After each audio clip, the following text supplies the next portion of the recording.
Welcome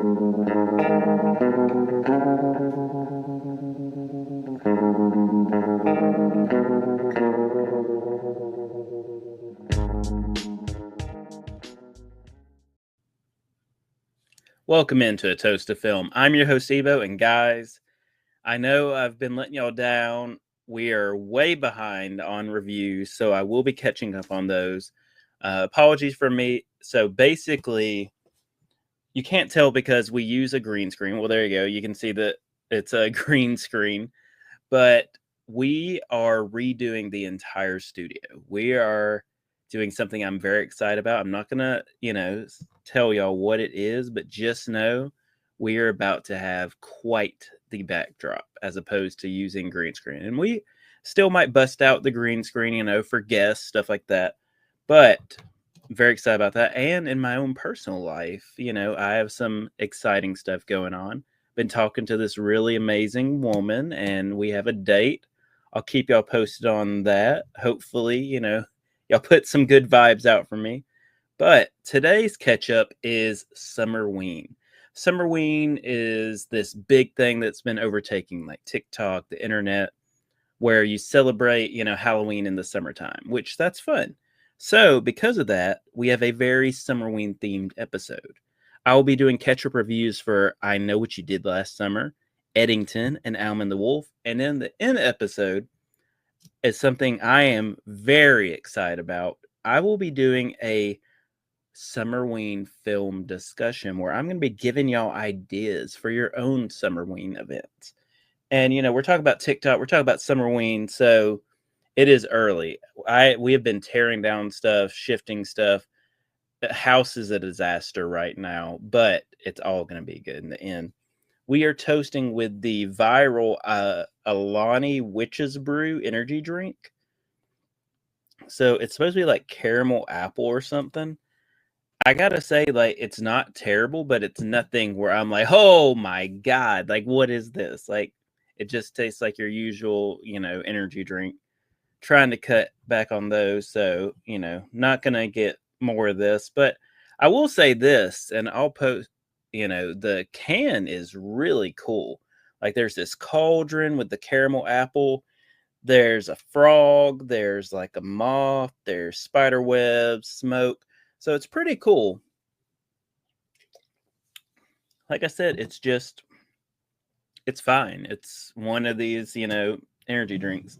I will say Alani's not my favorite. Y'all know I'm a full throttle man, through and through. But they always do cool cans and they always come up with interesting flavors. So I gotta appreciate that.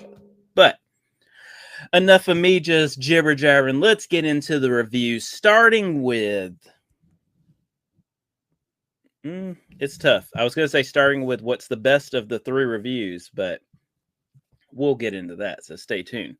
So first is I Know What You Did Last Summer. So this is the 4th installment to this franchise, and this is supposed to be a direct sequel to the 1998 I Still Know What You Did Last Summer, featuring one of the greatest characters in cinema history, Jamaican Jack Black. Gotta love it.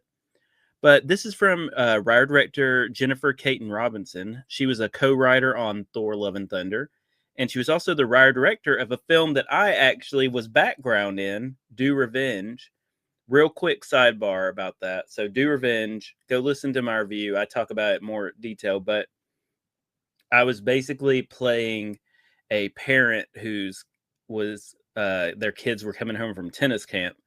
And they couldn't decide, okay, is he going to play a kid or a parent?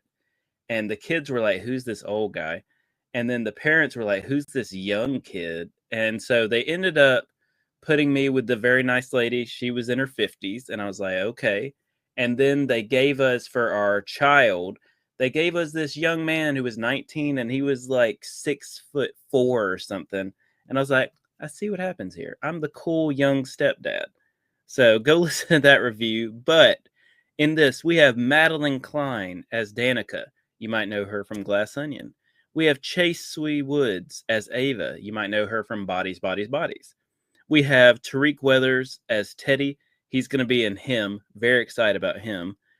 Jonah Howard King as Milo. He was Eric in Disney's Little Mermaid with Haley Bailey. I totally just butchered her name, I think. I'm sorry about that. Sarah Pigeon as Stevie. She's from The Wilds. We also have Leah McKendrick as a newscaster. She was the writer, director, and actor in the movie Scrambled. And then, reprising, we have Freddie Prinze Jr. as Ray and Jennifer Love Hewitt as Julie.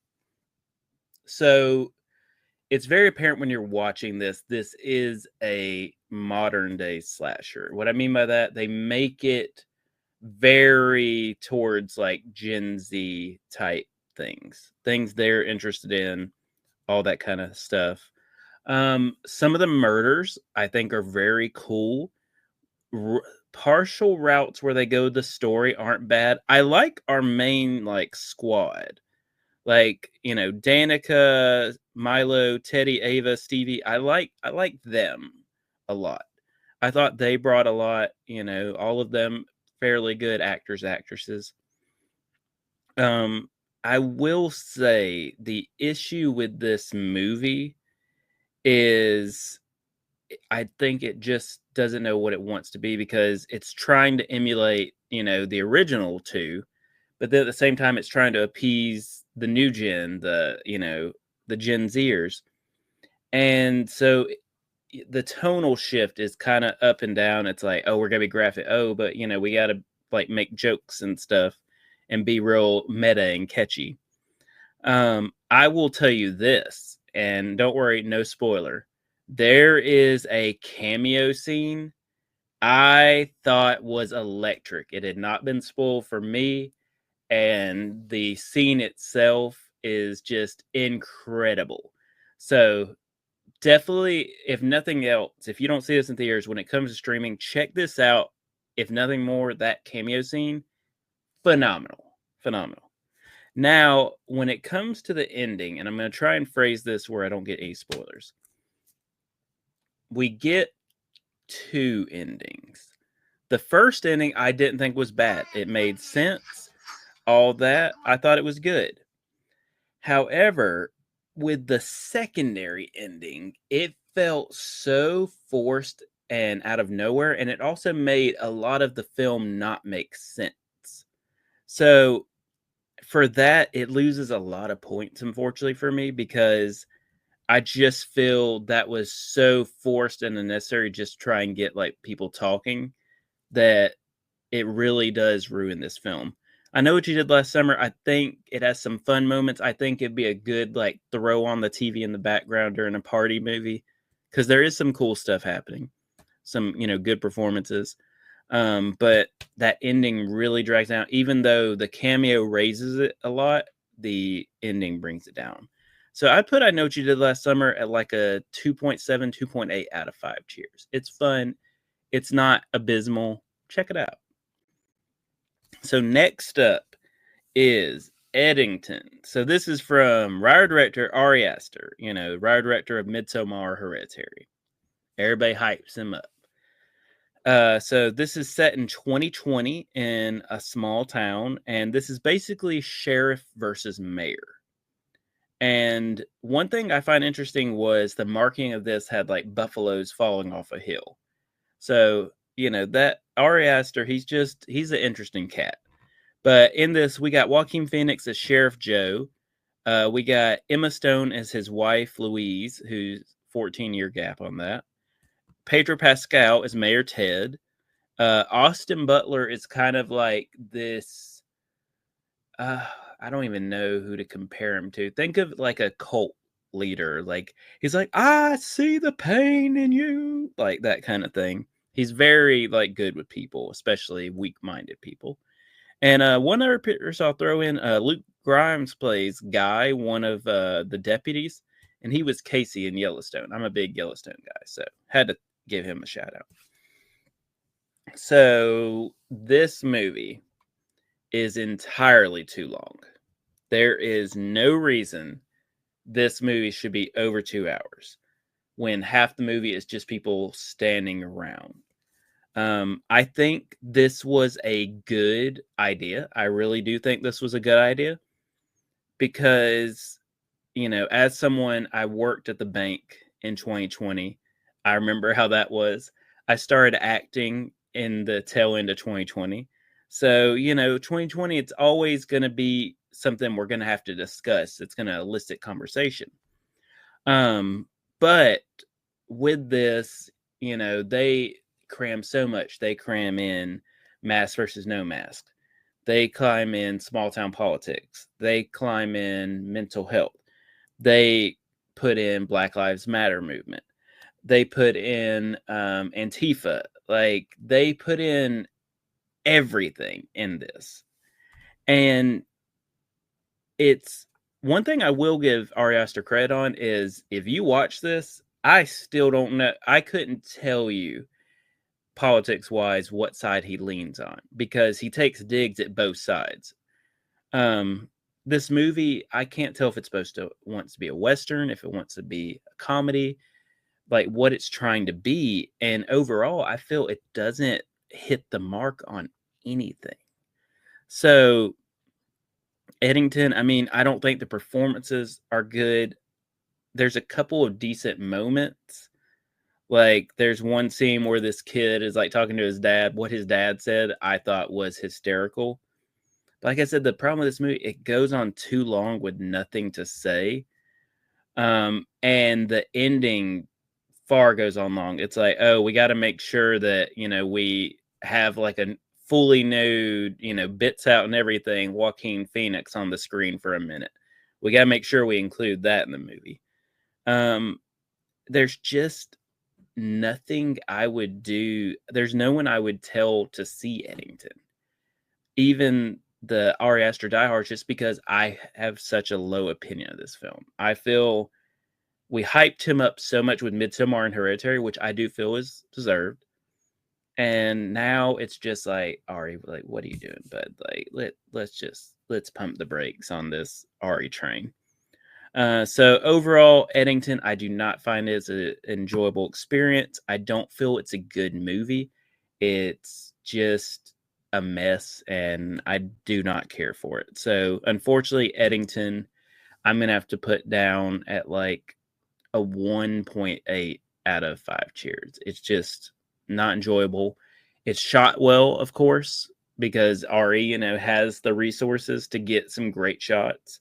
And I mean, all these people, they're putting a lot into these roles. It's just, unfortunately, these are poorly written roles. So there you go. Eddington, just skip it. Trust me.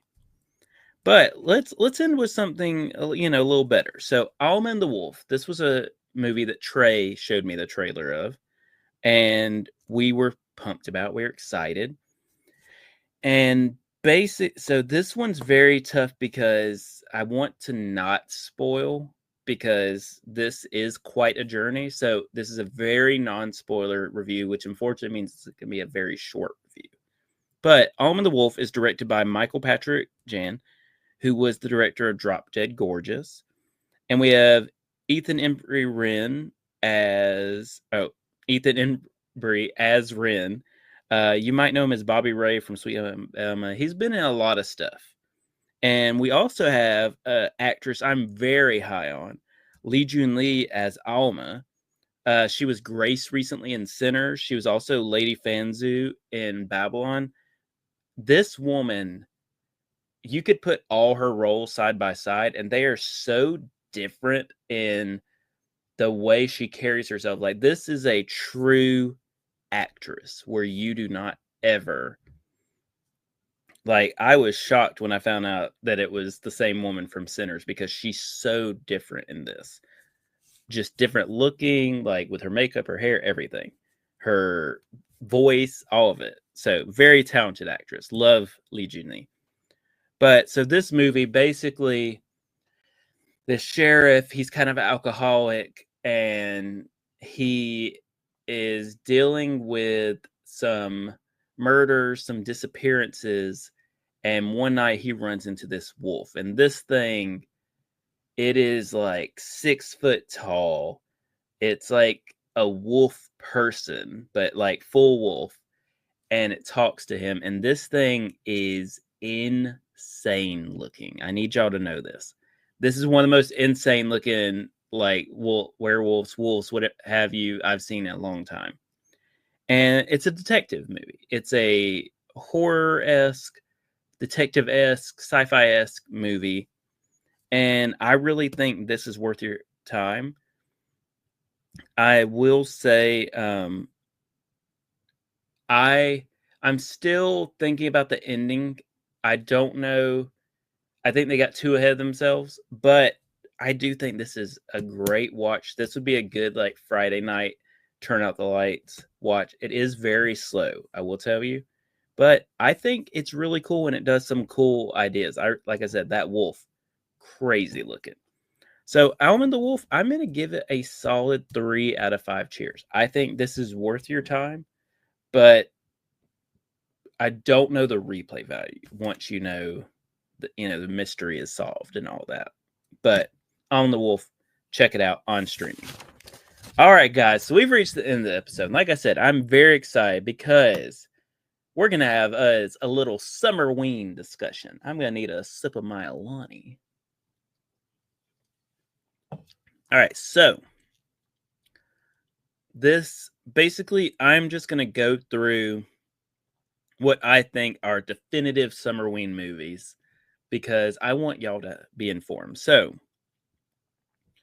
even though there's 2 that have to be considered, but I think the number 1 Summerween film is The Lost Boys. Hear me out. So you got the beach, you got the waves, you got like sexy people doing sexy things. I mean, heck, you got I Still Believe, doo doo doo, like that jacked oil dude, like just a fun summer movie. There are some, good scares. There's some kills. It's, good liners, good music. It just has that vibe that I think you need for a Summerween event, a Summerween, party. Lost Boys has to be number 1. But, I mean, it goes out saying the definitive, for most people, Summerween movie is Jaws. Whether you consider this movie a horror film or not, it definitely has the horror elements. I mean, it takes place during 4th of July weekend. So Jaws has to be a film you consider. I think Beach always is going to be one of those things. If it takes place during summer, it gets points. If it takes place at a beach, it gets points. So Lost Boys and Jaws definitely have to be my tops. I will say, give some credit to the Jaws sequels. 2 is fantastic. 2 is a great film. 3, I think, is enjoyable, the SeaWorld one. 4 is a little rough, but hey, you still got to love, some Jaws. So I definitely think they're worth your time. Maybe it's like a marathon. Another film I want to throw out was a straight to TV movie that I think is incredible. Peter Benchley, great, fantastic writer. We just talked about Jaws. This is Creature. So this one basically is they experimented on this shark and it eventually becomes like a humanoid shark. It's got like arms and it's like all practical effects. And Creature is Peter Benchley's Creature, very underrated film. So please seek this out if you're in that kind of sharky mind. And, going off from that, if you like Peter Benchley, creature features, The Beast, another TV movie, great movie. This one's about giant squids. And once again, this movie, very underrated, very underappreciated film. Really cool stuff they do with this giant squid. And if you want to go off from creature to, shark humanoid, Sweetheart, fantastic movie. Basically, this girl washes up on an island and she thinks she's alone. She's just trying to survive till she can hopefully be rescued. And one night she sees there's this like 6-foot shark-headed thing that's looking for her, but it only comes out at night. So, Sweetheart, fantastic movie. We've done reviews on this. We love this movie. Now, if you want to stick to like the beach vibe, Beach House. The Beach House, great sci-fi movie. If you're going for more sci-fi than horror for your Summerween, The Beach House is a fantastic movie. Basically, this otherworldly I don't know quite the right words to put it to get it into your mind. But basically, it's almost like this otherworldly fungus is taking over this beach. And the visuals on this are amazing. Very beautiful. And even if you want to do like, before we leave the beach, even if you want to do like, like a comedy horror, Club Dread, fantastic movie. Broken Lizard, same guys that give us like Beer Fest, Super Troopers. Club Dread, fantastic movie. So funny. Coconut Pete, he's my boy. And if you want to stick to sci-fi horror, Tucker Riddell versus Evil is just a fantastically funny movie. Alan Tudyk, they buy this cabin, and there are these college kids. College kids think that, so the college kids get inadvertently getting killed, and Tucker and Dale think the college kids have a suicide pact because they're just nice dudes. And the college kids think that these hillbillies are killing their friends. So just funny misunderstanding movie. Also, The Final Girls. Basically, this girl, her mother died when she was young, and they get transported into the movie that was like the famous movie her mother did, which, of course, is a slasher movie at a summer camp. And sticking with the slasher at a summer camp theme, this is going to be what a lot of the rest of the discussion will be. So, recent movie, we have Marshmallow. Me and Trey reviewed this on TikTok. Marshmallow, I think, is a fantastic entry to the summer, the summer horror. So check that one out. Also, we have The Mutilator. This was originally called Summer Vacation. Cool little movie. Sleepaway Camp. Sleepaway Camp, it's fine. The sequels are fine too. But I think what everybody's expecting is Friday the 13th. So many Friday the 13th movies. I'm very big on, 1, 4, 5. I think those are some solid ones. 2's not bad. They get a little iffy after 5, so just be wary of that. But the summer camp vibes are always good, always appreciated. I will tell you this. There's a film I was introduced to recently called The Burning. I think this is more Friday the 13th than Friday the 13th. Summer camp, all that. Check it out. Burning. Really cool movie. And then, of course, we get into traditional slasher. I Know What You Did Last Summer. Always going to be a fun pick. X. The Mia Goth movie X takes place during summer. I think that would be a fantastic addition to a Summerween. Also, I think the Texas Chainsaw Massacre, the beginning, very cool, like, because Texas Chainsaw Massacre always kind of has that summer vibe, but this one, I think it has enough pacing where it's very fast moving that it would be good. And then one I'll shout out just because, like, summertime invokes certain thoughts, and one of them for me is getting, the like the ice cream truck comes up. So The Ice Cream Man, check that one out. Clint Howard, decent little movie. But there you are, guys. We've reached an episode. I'm going to do better, I promise. We're going to get back on track. We got a lot of exciting things coming out. We got Weapons coming out this week. We have Together out now. So just stay tuned. Be patient with us. Can't wait to show y'all the studio. Hopefully I have updates with, this lovely woman I've been talking to. And we just hope that y'all, like, subscribe to the video. You can see how disheveled I look this morning. And, make sure to check us out on all the social medias. Check us out on Instagram and TikTok, A Toast to Film, all one word. Check us out on Twitter, @film_toast. Or check us out on YouTube. Like I said, like, comment, subscribe. I love comments. I will respond to every comment. But we just hope you have a good night and good viewing.